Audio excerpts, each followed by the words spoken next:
It's time for Branding Business, the only show that brings branding experts and corporate executives together to explore how branding your business can improve both your top-line growth and bottom-line performance. Brought to you by Rieches Baird. And now here's your host. Welcome to Branding Business, brought to you by Rieches Baird. I'm Ryan Rieches, and today's show topic is digital marketing. Here with me today is Peter Bohenek, President and co-founder of Rhythm Interactive, a digital marketing agency located in Irvine, California. Peter is here to talk to us today about how a digital marketing firm views strategic branding and their role in delivering a branded experience online. Pete, welcome to Branding Business. Thank you, Ryan. Well, let's get started here at the kind of a big picture point of view. You share with me that you were founded in 1996. That's decades ago in digital time.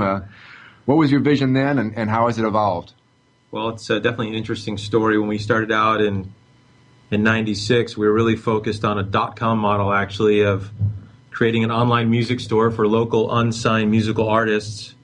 And through the creation of that website and that business model, which really failed at that time, just no people were really leveraging online as a buying medium and leveraging e-commerce, all the cyber scare, putting your credit card into cyberspace.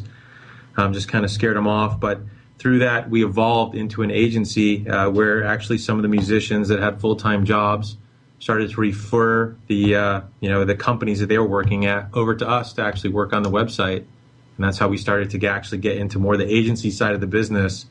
And slowly but surely, as we went from beyond just a design agency, basically creating brochureware in the form of interactive, we started to really see what we could be in terms of a full-service interactive agency, and have worked hard to get to the point where we are today.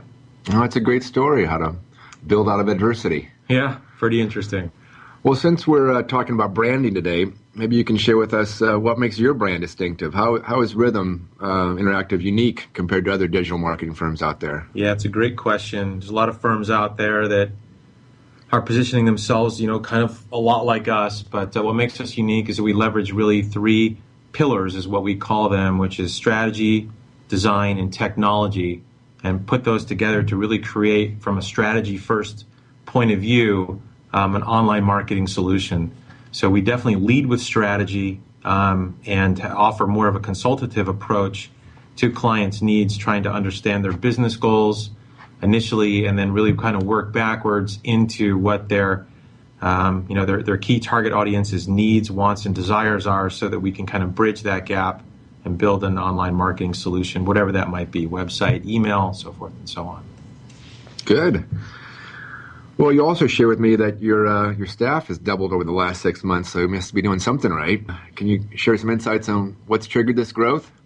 Definitely. It's been an interesting ride. 2008, I guess, for a lot of companies was a rough one. 2009 for us, we definitely experienced some challenge there. But as the economies continued to pick up into 2011, a lot of it has really been centered around the move to more digital.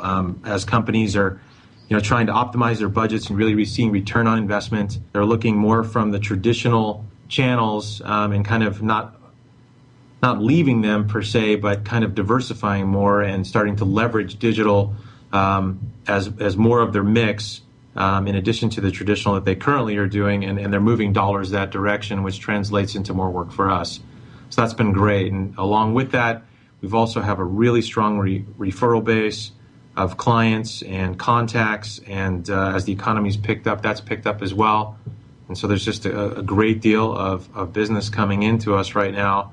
The other thing that's been kind of a strategic shift for us, outside of typically doing project work, we're definitely more focused on account-based services, where we can really work with a company from a brand perspective to understand the strategy around their brand and help execute that digitally, and more have a retainer-based relationship, which is ongoing services. So we've added a layer of account services professionals to help manage those accounts, and that's also led to more an increase in business on an ongoing basis.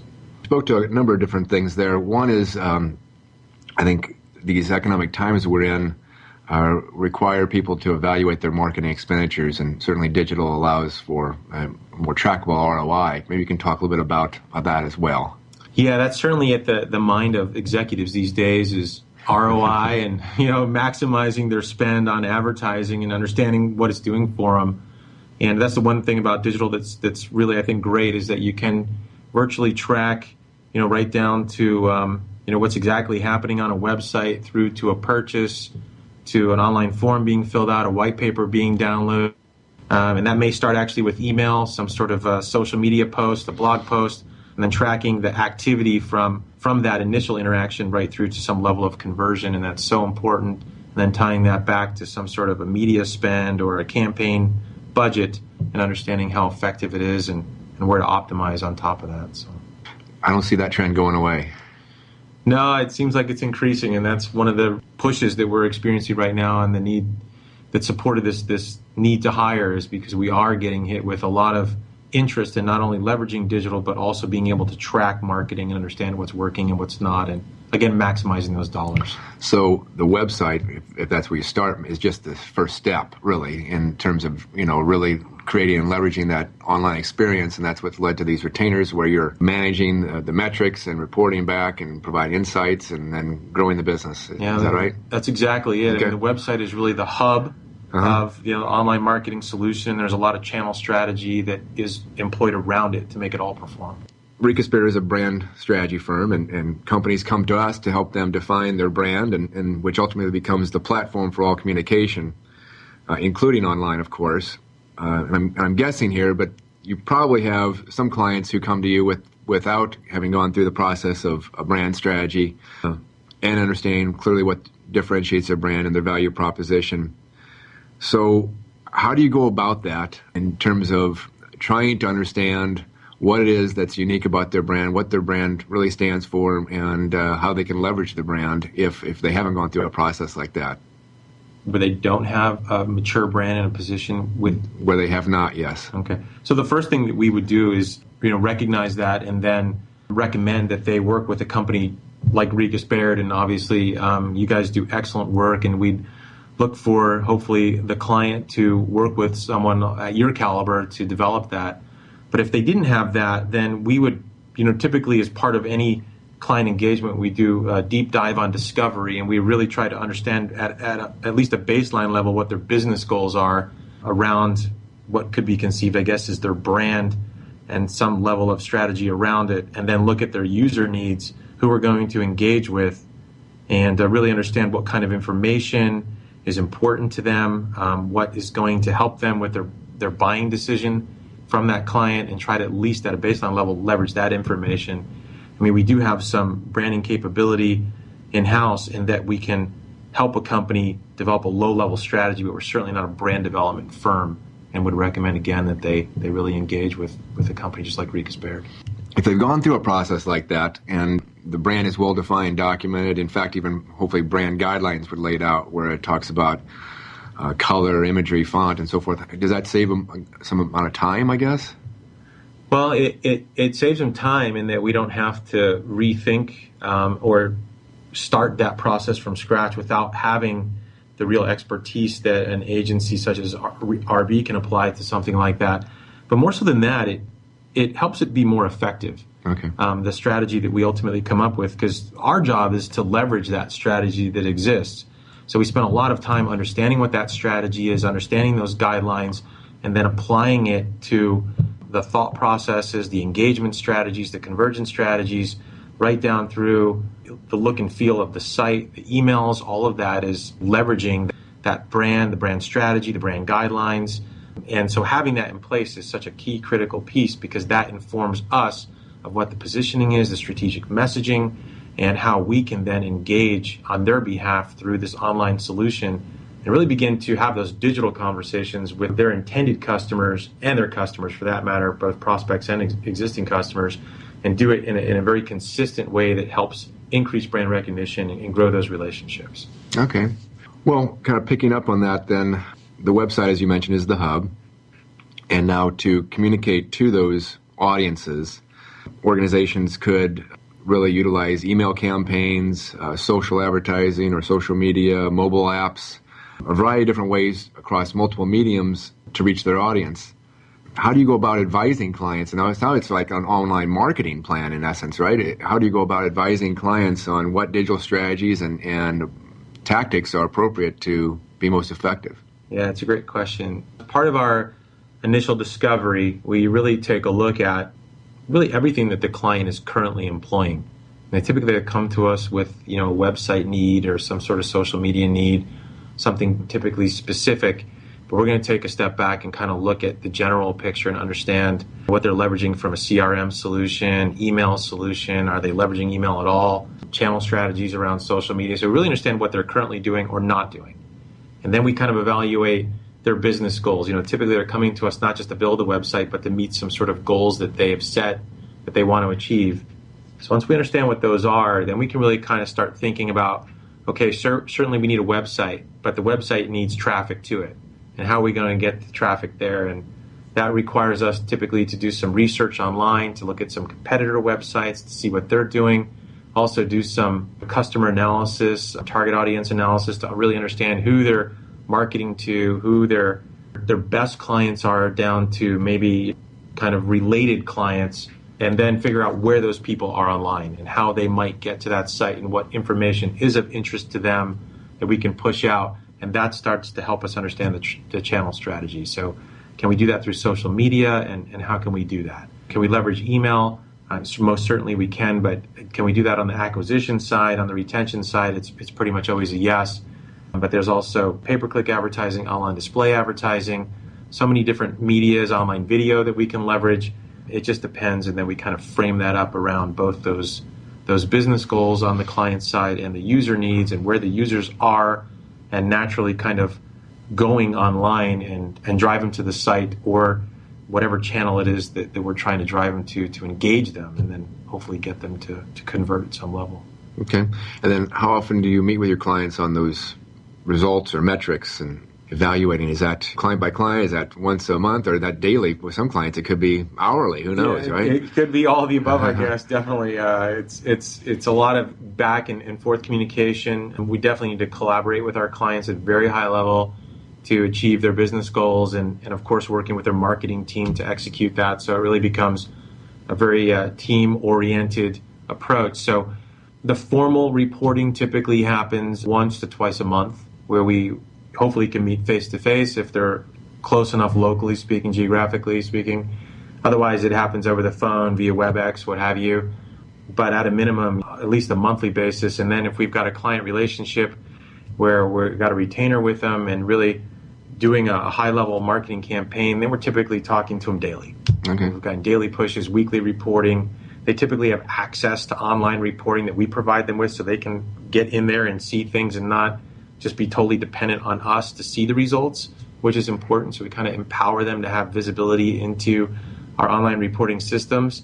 But a lot of the high-level analysis and the recommendations that we make typically come once or twice a month. Okay. So you're primarily working with the marketing team on these initiatives. Maybe we can just chat a little bit about this philosophy that years ago, it used to be that the tech team owned the website, and then it seemed like it all shifted over to the marketing team, and it sounds like that really is the relationship you mostly have. But how involved is technology department within a client and the marketing, and what's the ideal scenario there? Because it seems like they both still have to be involved at some level. Give me your viewpoint on that. Yeah, it continues to be a struggle out there, at times anyway, but the relationship between IT, marketing, online, offline is becoming more and more important these days, in that it's not enough to just have a website, but the website needs to perform, and that means it's got to generate leads, and those leads need to end up in some sort of a system beyond the website that can be managed from a lead generation point of view and follow-up sales point of view. That typically involves a CRM system, ERP system, and there's got to be a holistic approach to all those things. So I think the website, from a marketing point of view, it's critical for marketing to be able to leverage that site to express the brand, to attract the right target audience members to it, to engage them. And of course, we work with marketing most exclusively from that point of view. But we also are very good at working with the IT department to kind of bridge the gap and understand, hey, once we get the website performing and that information's got to be placed somewhere, how does that work from the IT perspective? And typically they own infrastructure. They're going to want to own the site, the hosting of the site from that regard. And they typically are going to manage the CRM system, the ERP system, the implementation, sometimes the email application, and all that stuff kind of needs to work together to support marketing and sales, which is critical to the company's existence. That's kind of the way things are evolving now, where there's hopefully a good line of communication between them and planning from that perspective. But there's still times where we run into that traditional mindset that IT should own the website and marketing is just marketing, and IT can kind of do the marketing side of it and even sometimes do the brand stuff, and it kind of ends up in kind of a meltdown situation. That scares me. That scares everyone. It's real. But I think IT is really, in today's age that's moving so fast and furious, no one can keep up with all of it, all the different systems. Right. And even IT, it's hard for them to know everything. And I think everyone's coming to the conclusion that there's experts and they all need to really work together. And that's kind of opening things up in a good, positive way. Well, it is moving fast. And I think even in our world, the old model of a brand experience stays constant in order for it to provide clarity is changing, and how people consume media. What's your point of view on how digital marketing and the digital experience is changing even branding? Yeah, it's definitely interesting, and one of the things that we're seeing and have really seen as a trend for at least the past 2 or 3 years is social marketing is what I'm going to call social media. I think is social marketing, or just social in general. Companies, even from a brand strategy and expression point of view, really need to think about being much more social with their customers, their target audiences, and really engaging in conversations, being very transparent, and providing the information that their customers will really find value in. And there's a whole kind of turn in the strategy around that, because oftentimes it's more resource information rather than just a bunch of marketing messaging. And that's really what we're seeing out there is a very positive thing. And companies that are able to do that and engage with their customers at that level really do seem to have customers for life. It sounds kind of like a little plug there, but it's true. That's kind of what it leads to. Do you have a quick case study? We only have a few minutes left in our show, but do you have a quick case study that can kind of bring that to point? Yeah, we have worked with American Airlines Cargo. One thing that we saw them do, true to their brand of being simple and helping clients do business at a high level while they're engaged with AAC, American Airlines Cargo, they also actually created a thought leadership strategy around this kind of social strategy that's going on out there, this movement, if I can call it that, where they, through all the activity that they have in shipping cargo all across the world, really, they kind of understand market trends in those areas and can inform freight forwarders, couriers on what is hot in certain market areas, and maybe right in the freight forwarder's backyard that they don't even realize that there's a lot of shipments of this type of commodity or this type of resource getting in on that. So they've actually created a website called aircargoinsights.com, and on it, their customers can go there, and it's really exclusively set up for their customers, all that's open to the public, where freight forwarders can get in there, see those market trends, understand the opportunities. They've got statistical information. They interview industry experts. It's bringing a huge amount of resource information to their customers that help them really grow their businesses without ever really pitching their own services. Of course, that's a great brand play and a great relationship strategy to keep those customers tied in with American Airlines Cargo. So it seems to work really well for them. That's a great story. You built these websites, you built the social platform, and you're helping them really drive that forward. We built the website. We definitely helped them with their email marketing campaign, customer lifecycle program around that. Okay, fantastic. Well, Pete, you've been very helpful sharing your insights and trends and your approach and what makes you different. If our listeners would like to get a hold of you, what's the best way for them to reach you? Through our website is probably the best way. It's www.rinteractive.net. And Rhythm Interactive. Find us right online. All right, great. Peter, thank you. Thank you for having me. I appreciate it. Well, you've been listening to Branding Business with Rieches. To learn more about our show or read our blog, please visit brandingbusiness.com.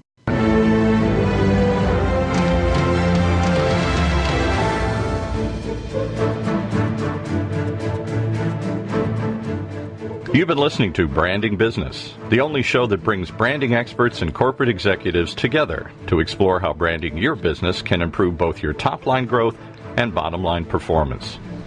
To hear more, simply visit our website, brandingbusiness.com, or tune in next week to learn how you too can build your brand and move your business forward. Brought to you by Rieches.